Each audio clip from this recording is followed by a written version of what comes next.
Hello, my name is Sean Awesome, and welcome to Indie Monday. This week's episode is your dry delight. A visual novel. I guess, let's see. It sounds like almost 1920s kind of music. Start.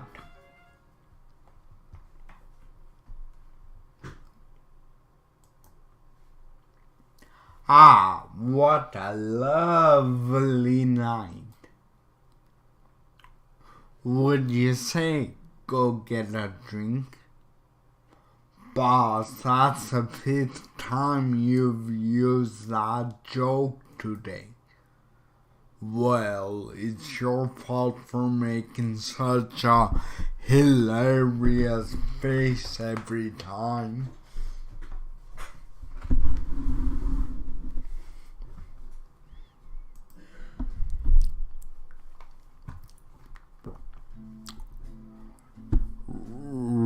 Richter.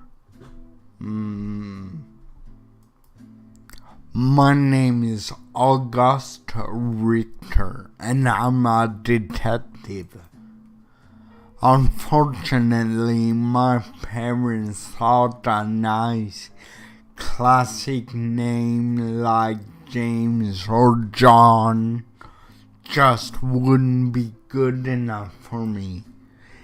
Everyone thought it'd be downright hilarious to call me July during my training, so I decided going by Richter would suit me just fine.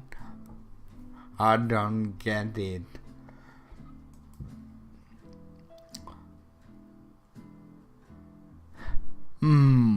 Richter, I'm hungry.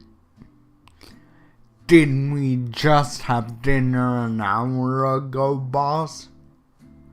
But my appetite for good food is never sated, just like my appetite for justice. What'd you say? Shall we go get some cannoli? A fellow in Little Italy makes really fantastic. Boss! This is no time for cannoli. We've got a job to do. Oh, Richter, always such a stick in the mud.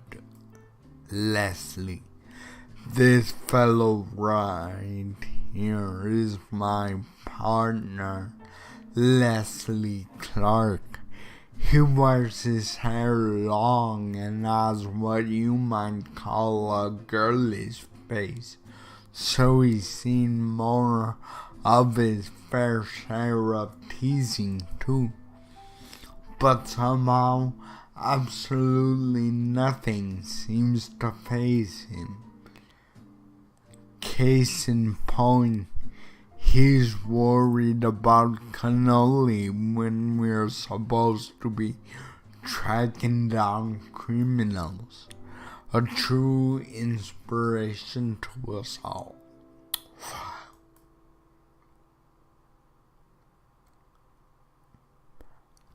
Alright, let's get down to business. Run through the plan one last time, step by step. You're still new to solo assignment, so I want to make sure you've got all the details down pat. Oh, you've just forgotten them because you fell asleep during our last meeting. How's that? Don't worry about it.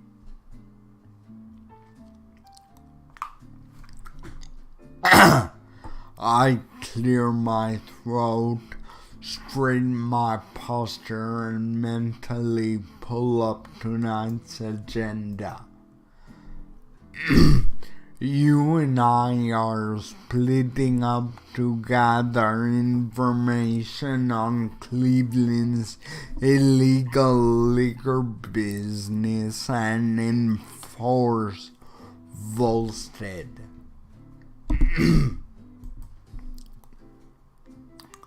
I'm heading to the speakeasy on Ness Avenue, and you're meeting with the FBI contact to scope out some warehouses. Leslie nods with his eyes closed, swiveling a little in his chair.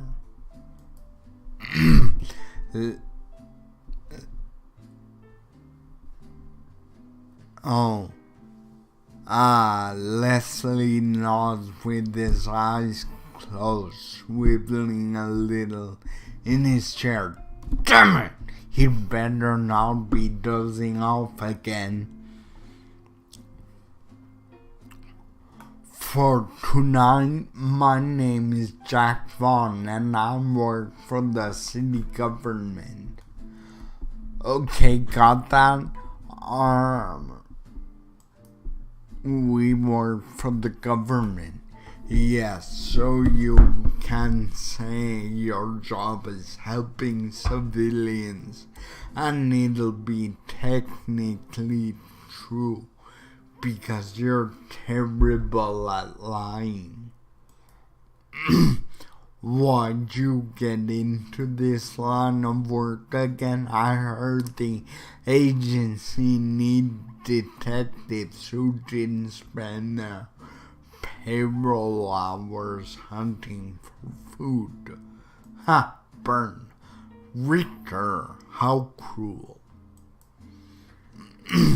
With a theatrical gasp, Leslie spins around in his office chair like my dry remark just sent him into orbit.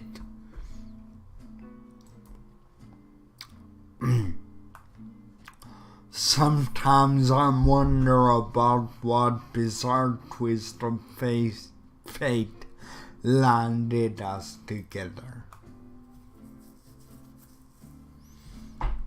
Hurtful remarks aside, it sounds like you're all prepared. We'll meet back here tomorrow morning. Trade reports, drink coffee, eat donuts, Donuts. Donut. Is it my imagination, or is he drooling a little? What? You sick son of a... And decide our next plan of action, of course. Understood? Loud and clear, boss. I give him a lazy salute before turning towards the door, smoothing out my vest. Richter.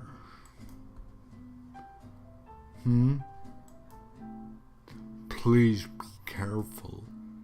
Watch yourself, stay alert, and don't do anything I wouldn't do. Like what? Skipping out on the job to get cannoli? I'm serious, Richter. You're my partner. I don't want you to be turned into Swiss cheese by a Tommy gun or something. Oh,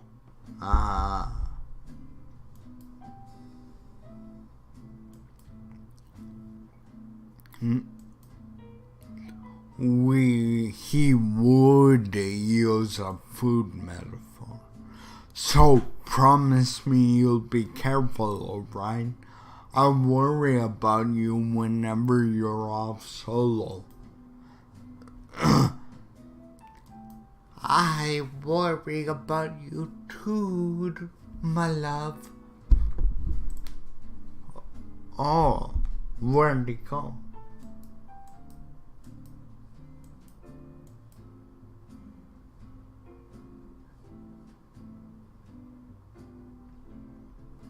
Oh. This guy, doesn't he realize he goes both ways? With a small sigh, I rubbed the back of my neck with a hand, unsure how to phrase what I want to say. I worry about you too, Leslie. Not like I can help it since you send yourself on sketchy job all the time. It's like you're just looking to get to be iced. Leslie blinks at me as if he'd never even considered my concern to be a possibility. Really? That's very sweet of you to say, Victor.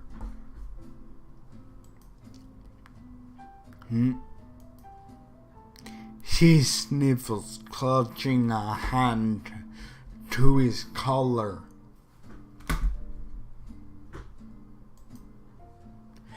Damn it! Maybe I should have just kept my mouth shut. I mean, you don't need to get all. But if you're so worried about me, why don't you pick up tomorrow's breakfast? We old geezers do need to sleep in sometimes. Unless there's anything else important, boss, I'm gonna head out. Alright. Leslie pushes himself up from his chair, stepping over to get the door for me. I expect great things from your report tomorrow. With any luck, we'll be well on our way to making Cleveland a boring old town, drier than the Sahara Desert. Oh, this is based during Prohibition.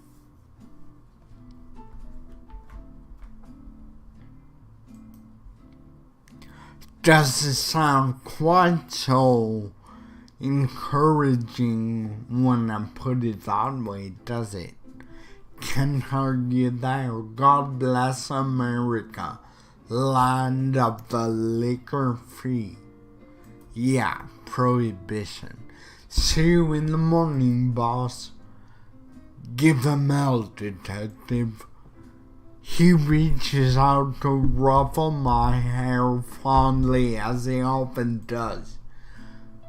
I stopped brushing it down a while ago. Leslie always likes to mess it up first thing anyway.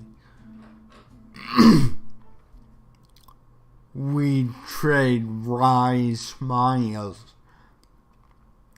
And with that, I head out into the cool night air. Next stop, Richter's first speakeasy. Oh. Hard. Yeah. This is around the time of Al Capone, my Eastman.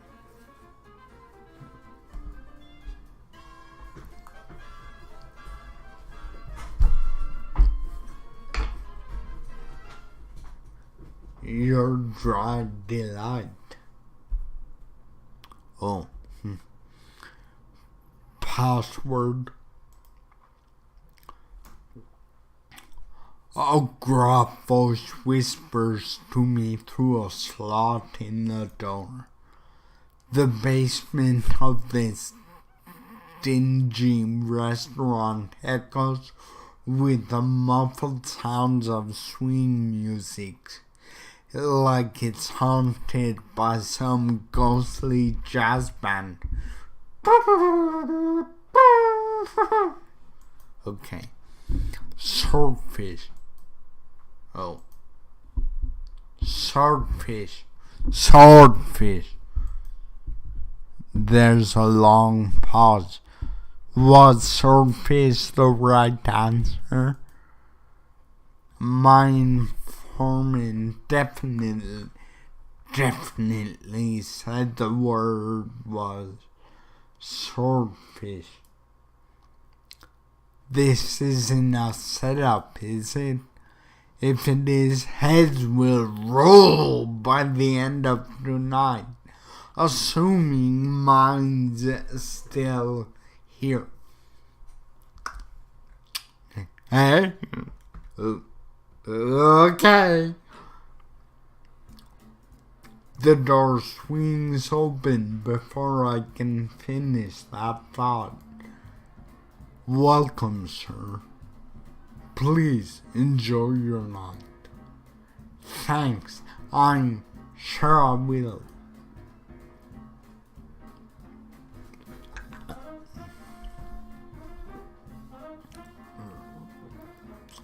I step past the tall, dour doorman and into the loudest place I've ever seen or heard. Smoke everywhere, deafening music, giant gaggle of dancers, loitering hoppets, flappers posing in their risque skirts, drunk saps trying to impress them. So this is in the 1920s. All this laughter and cheer makes you wonder what's so criminal about it all. But I guess it's not my job to ask those kinds of questions. After a wander around a little, weaving through the hooch-holding crowd, I end up loitering at the bar.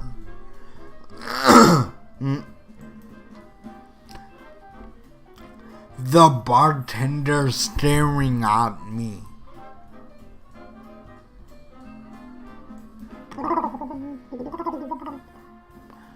I raise a brow. No. What? No. His face is definitely saying no. No to what? Okay. Alright, I'd like to order one of the special. The special comes out of Ed's bathtub, mister. Ew! Ew! This. Wah! The bartender bellows a laugh when I freeze in horror. Oh boy, don't worry, adds to the taste. I sure bet it does. Still laughing, he uncorks a bottle and pours me a glass of clear liquid, stuffing a lime slice onto the rim. It's like putting a fancy bow on a pile of horse crap, but I guess I should appreciate the effort.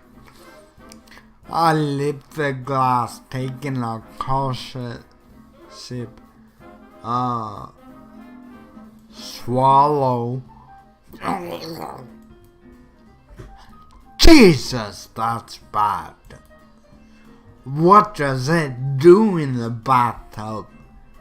Wouldn't you like to know? Okay, actually, I don't want the answer to that, smart lad. As I hold my glass of God knows what and lean against the bar, my gaze wanders around the crowded parlor.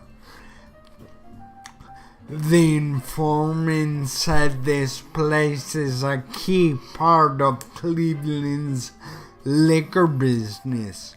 Apparently it's owned by mobster types.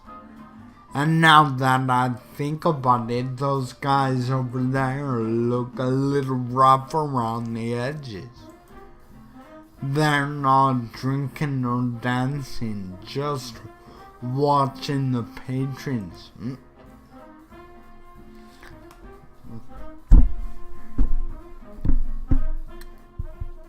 I casually scoot down the bar, getting close enough to overhear the conversation. It's so loud in here that I can't make out what they're saying, but I managed to catch a few words. Damn Italians, our turf. Them and the cops. Cops? Huh? Did I hear that right? They aren't part of the Italian mob? What? They're not? Freak. I wonder who owns this place then. It must be a different gang.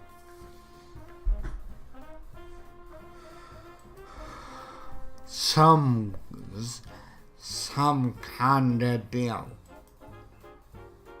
That'll work. Risky? What the? WTF?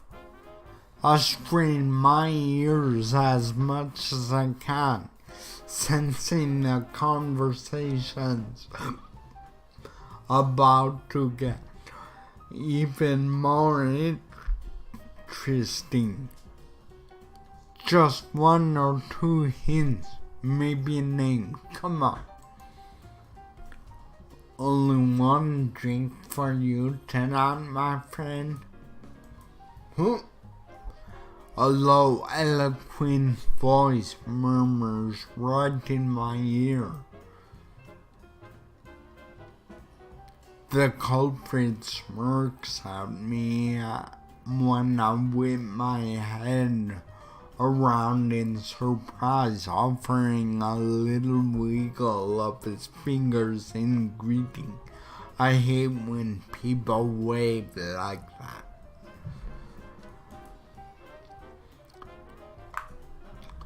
Tall, suited and well-groomed, he has an unusually refined look to him. Is he offering to buy me a drink?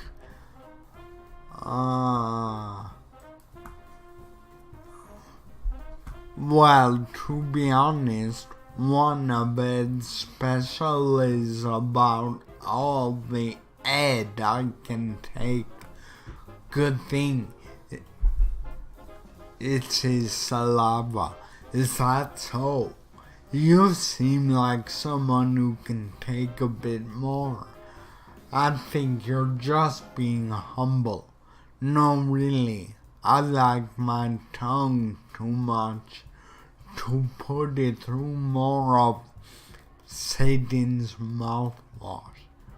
My dry comment makes a stranger chuckle and he flashes me a wink. Oh, so that's a problem. Well, never fear. I'll take good care of that tongue of yours. Well, that's supposed to... Bartender, a fresh drink for the delicate-tongued gentleman. And the usual for myself. He waves at the man behind the counter, who quickly nods. Oh great, I can't actually get drunk, damn it. It's like this guy here's just to ruin my investigation.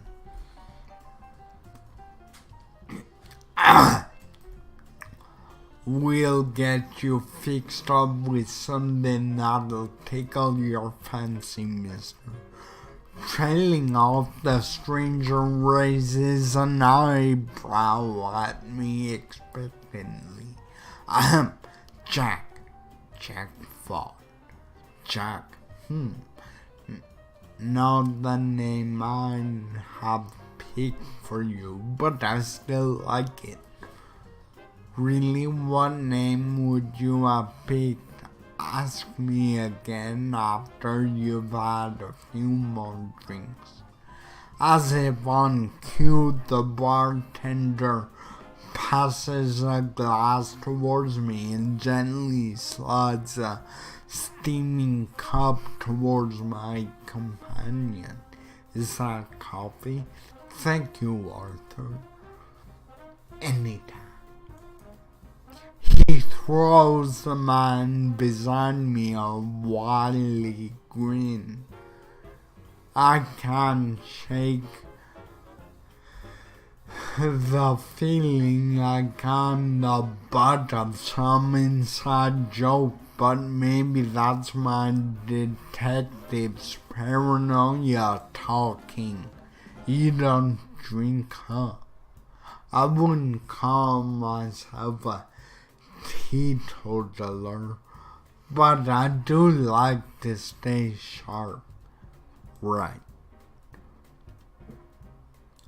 While drinking, partner, since you've twisted me into this, who exactly am I toasting with again? My name is Meyer, and I'll endeavor to make sure you won't forget it. How the hell am I supposed to read this guy? If I didn't know better, I'd almost think he was trying to shame. Exclaiming some sort of toast, he clinks the cup against my glass. Oh, Lehanim. I think I mimic Meyer's pronunciation, and when he happily nods in approval, we both sip our drinks. Not as bad as it looks, but still feels like I swallowed a gasoline cocktail. Ha ha ha ha. Okay.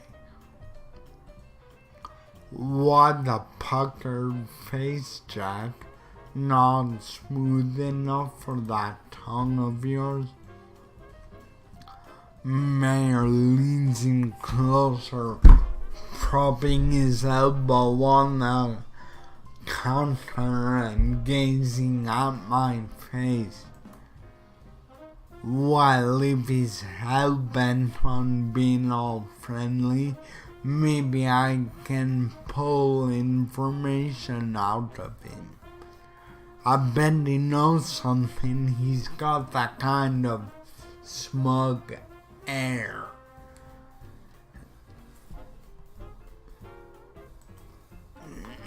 Yes, woe is me and my delicate tongue. Really, where'd you get this stuff? Is it all home brewed? Surely there's a big cellar. Of course! Why, the biggest cellar in town, no less.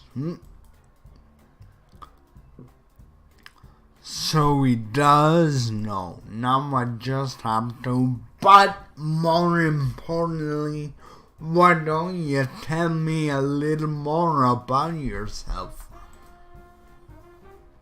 Or a lot more. I promise you I won't mind. Alright. Play it cool, Richter.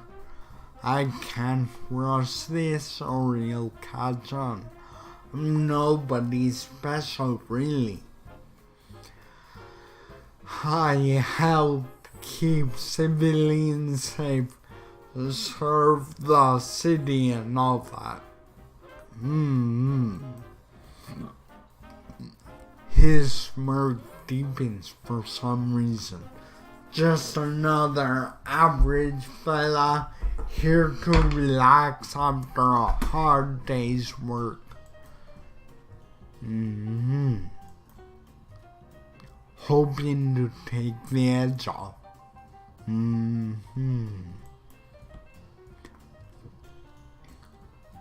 Are you just gonna sit there and me all night or what? Well, I don't mean to be rude, but I have a sneaking suspicion that you're lying. Impossible, he can already tell. Was Leslie right? Am I really that bad at this? Why don't you be honest with me, Jack?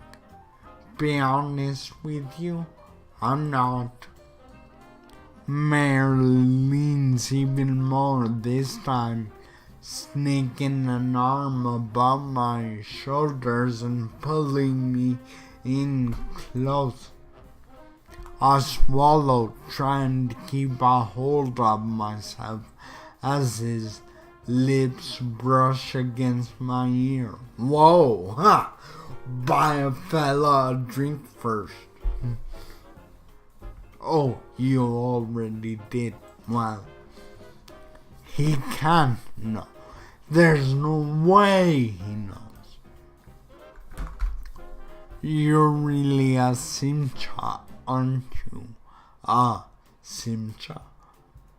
Confused, I steal a side glance at Mayor, and his eyes glimmer back at me mischievously. A pimp, of course. What? Oh, you can't fool me with that act, Jack. I saw you looking around earlier for any attractive girls, subtle as a train wreck. Lord have mercy. If I have to pretend to be a pimp, I think I'll just run out the door instead.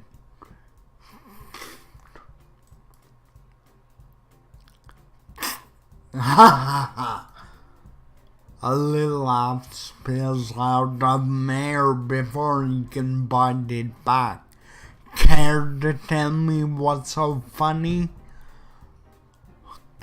I'm teasing. Forgive me, I didn't mean any offense. Nor did I think you'd actually faint on the spot, but I was quite ready to catch you. Alright, you got me. I was just, horrified that my good name might be ruined. Shook me up. Secretly, of course, I'm mostly only relieved that he didn't actually see through the lie. That was too close for comfort. Oh, naturally, an upstanding civil servant like you is obliged to maintain his saintly reputation, right? Bartender, another round for the gentleman, if you please. And that was how I got pulled into a night of drinking with my new companion. It soon grows clear that Mayor isn't going to let anything important slip. He manages to dodge all of my questions like a pro boxer ducking punches. But I'm too invested to turn back. I know he knows something. I know he knows something, but we're just dancing around the subject. And as much as I hate to admit it, it's fun talking to him. So much so that I nearly forget what I came here to do. The way he gives me all his attention is, well, flattering in a way.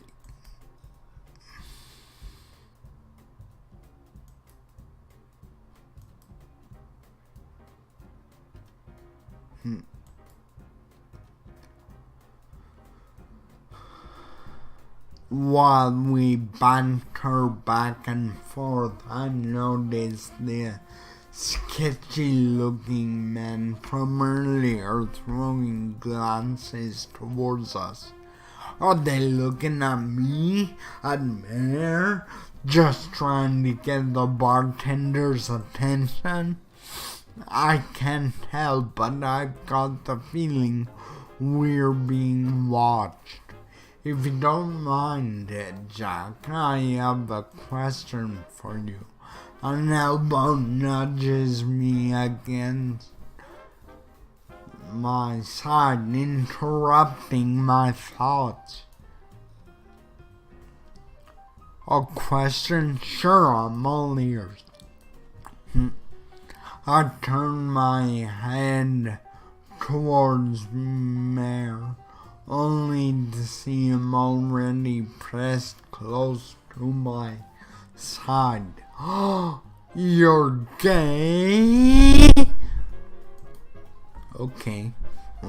Our cheeks are nearly brushing together.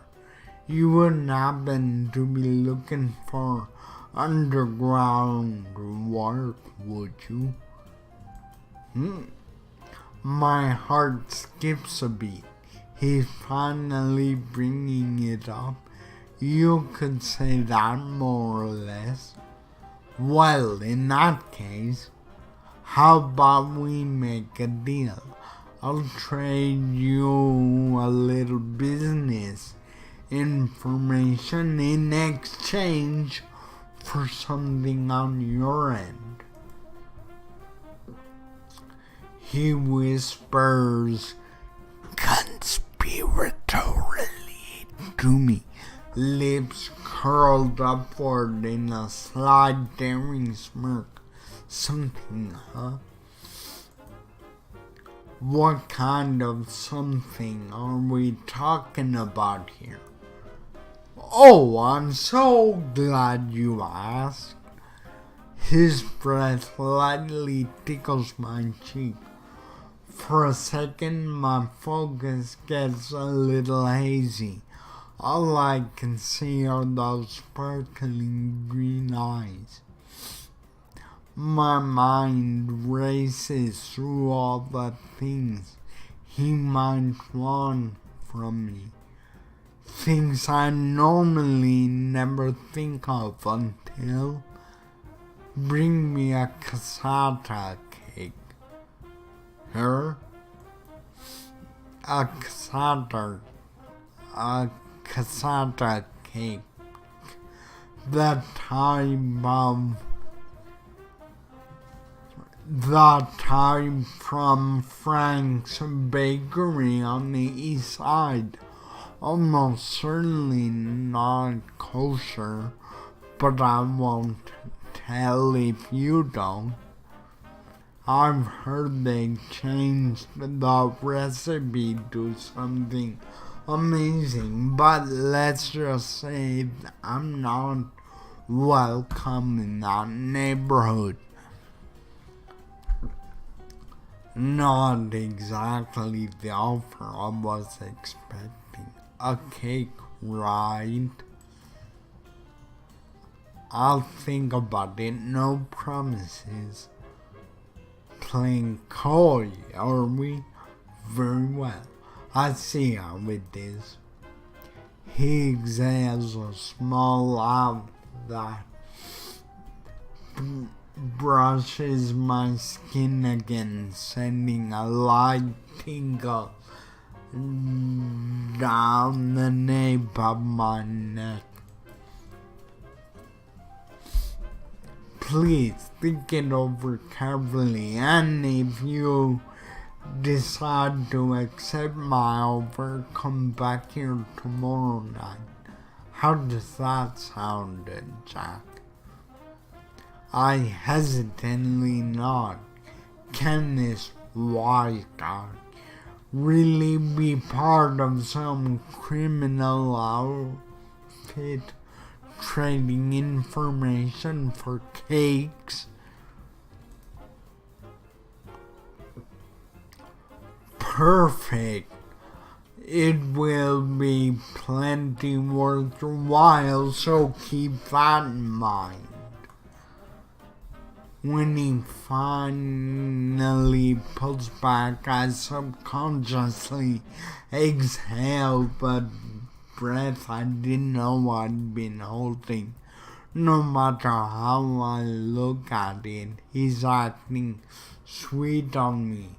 He wants in your pants, Richter. Of course, it's not like anyone would notice, crowded as this place is. Do you happen to have a favorite kind of drink? He casually throws another question out. I want to have it ready for you tomorrow night. That's awful nice of you. Well, my favorite drink, I guess that'd be,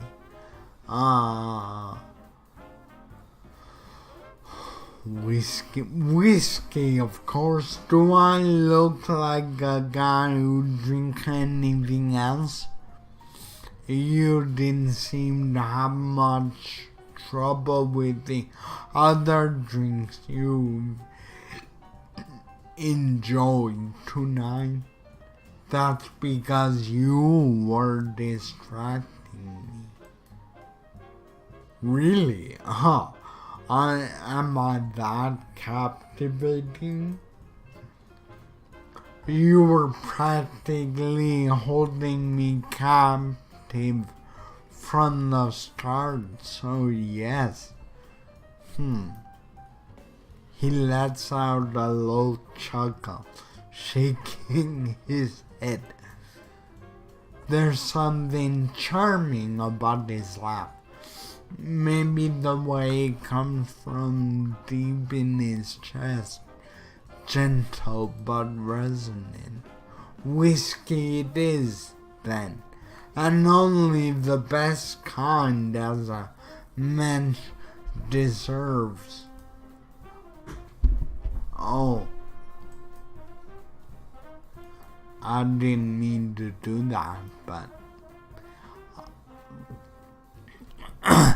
I'll make sure to take excellent care of both you and your refined palate. You're acting like I've already made up mine. You're leaving? Mayor gives the last sip of his coffee and pushes it away, smoothing his hair back with one hand. I'm afraid so, Jack. I've got business to attend to, but I do hope I'll see you tomorrow. Oh, and tonight's drinks are my treat as a small token of thanks for your delightful company. With the last knowing wink, Mayor steps away from the counter and slips into the crowd, mingling with the drunken sea. He left so suddenly. I wonder what business he's attending to. Oh, you know.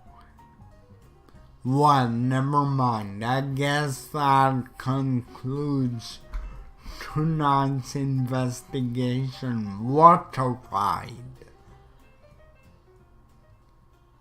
I'll leave the speakeasy, unsure whether Mayor pulled one over on me or if I actually pulled one over on him. He's sure something, that Mayor. No one's ever swept me into their pace so fast before. I can almost feel the warmth of his breath on my skin. Just the drink talking. Just the drink. And with that poor attempt to reassure myself, I stuff my hands in my pockets and begin the sobering walk home.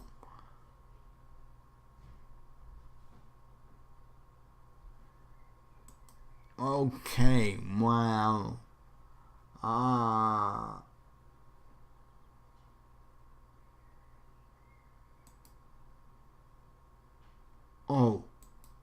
well, that's it for this episode. Don't forget to subscribe for more content. I do 2 videos a day, 6 days a week. No, I'm sorry. 1 or 2 videos a day, 6 days a week. I get Sundays off. As always, hit like if you liked it. Goodbye.